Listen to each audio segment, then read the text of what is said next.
Namaste. I welcome you all to this series on Story a Day.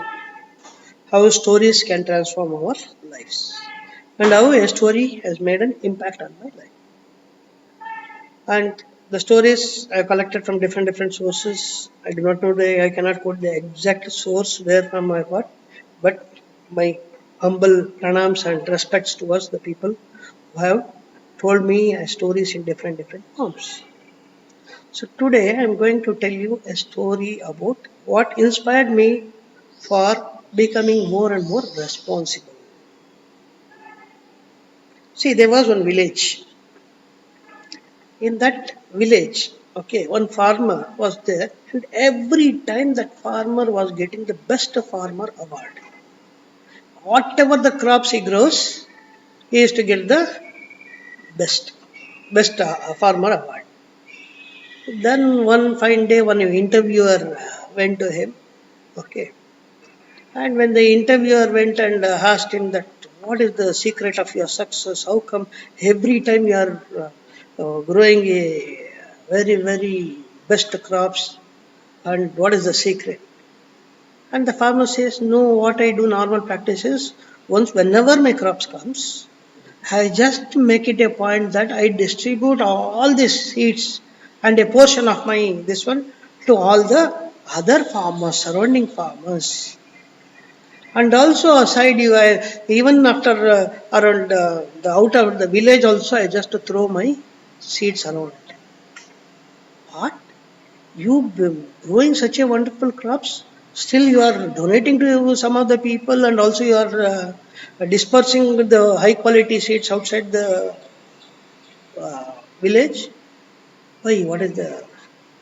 Then immediately say, see, for example, in my land, if I just concentrate me only growing the best seeds, best crop, and if I start taking care of my only field, but there's a lot of wind is there, sunlight is there, the bees and insects keep moving from one place to another place. So every land is interdependent. If my neighboring people are not growing a good quality yield, I cannot, my yield cannot get into a good result. So this is what I ensure. And over and above, I also provide my extra care and concern and love towards the growing my own crop. So this is how the quality of my yield is always good. So this message shook me a little. Yes, if I have to be happy, if I have to be strong, if my family has to be happy, the surrounding families, the society should be happy. So this is what motivated me to take up, to become an art of living teacher, to get into the social service, whatever way, it is my responsibility not only taking care of my kid or my family, it is our responsibility to take others also. So when we are happy, everybody else is happy. When everybody else is happy, we are also happy. This is what the divine society is. So, connecting to this story, I heard one more story. Somewhere in Goa or whatever it is, they used to grow a very wonderful watermelons, very high quality watermelons around in previous generations. And when the crops were there, when the yield was there, they used to make a game, like inviting all the children and their surrounding, and they used to be having watermelon heating competition and playing competition. The child used to smash and heat and do all those things which whatever the good watermelons are there, children were exposed and they used to play like monkeys, eat that watermelon, so throw at each other and whatever it is. Then, and that was one incident. But now slowly that has been changed. Now, as a courtesy, what they do, okay, some watermelon game has to be there. Whatever is not ripe enough, they keep it for the games. So, what is that? Earlier people, what they were doing, why they were doing, and now the people are just as a tradition, what they are doing is just if we look back, there is a difference. Earlier, when due to that culture, the custom and tradition in playing with the very wonderful watermelons, all the seeds they used to collect. Once all the children are eaten and all the seeds, everything is thrown off or peeled off, Then the seeds what they used to get, they used to store, and once again they used to use for the next crop. But here what is happening? We are just getting the secondary level seeds. So what we give it to others, what in the cultural traditions and other things, what is the best we offer to others, the best is going to come back to us. This is the another message I got from that watermelon incident. So,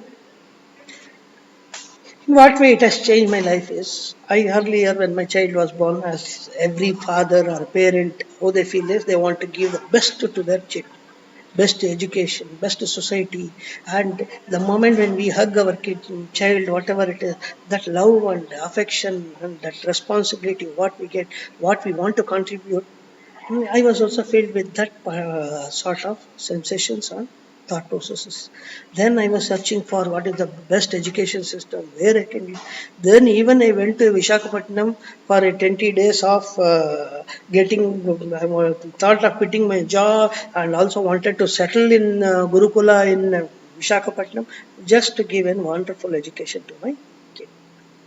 But this knowledge, this story, and once during attending to the Art of Living, the Puja Gurudev Shri Ravi Shankar's satsang, once he quoted, see, if the negativity is all around, one person being positive, there's no use. The negativity can, as a wave or as a tsunami, it can wash up the positivity. But if the positivity is all around, then you need not worry. So why you have to search for a positive atmosphere, positive upbringing? Instead of that, why don't you work towards creating the positivity all around? So this is the message. The story of a farmer, the watermelon, and the Puja Gurudevs telling about this, inspiring the spreading the positivity. Then my outlook towards the life has changed. Okay. So if I have to make a difference, I need not expect some Tom, Dick and Harry, one more Vivekananda to come or one more Mahatma Gandhi to come so that they let them sacrifice their life for my children's upbringing. No. So whatever the small step we can take, let us start contributing ourselves. Small steps, small contribution. Definitely, a responsible society can create a divine society. This is the message I got from these stories, and this is what I've started implementing and adopting to a certain extent in my life. Thank you.